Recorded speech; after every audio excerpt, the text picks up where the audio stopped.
Kegiatan resepsi pernikahan yang sebelumnya dalam pelaksanaan sempat mendapat kelonggaran dengan jumlah tamu undangan yang hadir maksimal 100 orang, namun sesuai dengan surat edaran Menteri Dalam Negeri yang baru diterbitkan, kegiatan tersebut juga kada diizinkannya karena masuk dalam pemberlakuan pembatasan kegiatan masyarakat berbasis mikro. Pemirsa, berikut kabar lengkapnya.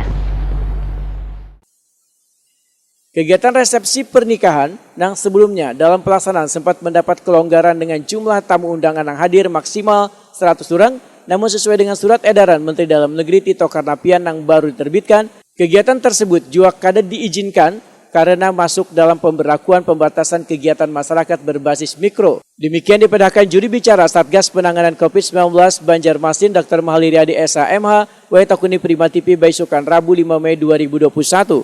Mahaliriadi meminta warga Banjarmasin untuk menunda gelaran resepsi pernikahan baik di gedung, hotel, atau di wilayah pemukiman, karena Satgas pun kada akan memberikan rekomendasi pada gelaran tersebut. Selain itu, pembatasan jam operasional kafe, rumah makan, dan restoran ujar Kadis Kesehatan ini kembali dipangkas. Jika sebelumnya diperbolehkan beroperasi hingga pukul 22.00 WITA, maka dipangkas hanya sampai pada pukul 21.00 WITA. Aturan waktu operasional tersebut juga berlaku bagi pusat perbelanjaan, yang kayak mall dan tempat hiburan malam. Apakah misalkan untuk akad nikah dibolehkan yang dengan catatan tidak mengumpulkan massa atau seperti begitu, Pak? Ya, jadi yang dimaksud dengan acara walimah perkawinan ini yang mengadakan acara dalam jumlah yang sangat besar di gedung, di hotel, di kampung-kampung masyarakat itu juga saat ini belum diizinkan.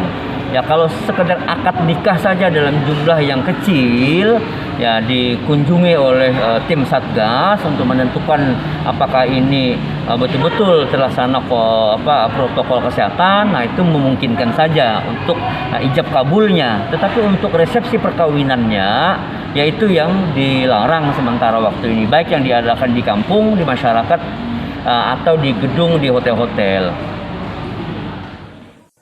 Untuk memaksimalkan PPKM ini, maka Satgas ujar Mahaliriadi kembali akan menerapkan sanksi penegakan disiplin bagi pelaku usaha ataupun warga yang masih melanggar protokol kesehatan. Sanksi penegakan disiplin ini diberlakukan hingga ke tingkat RT dan RW.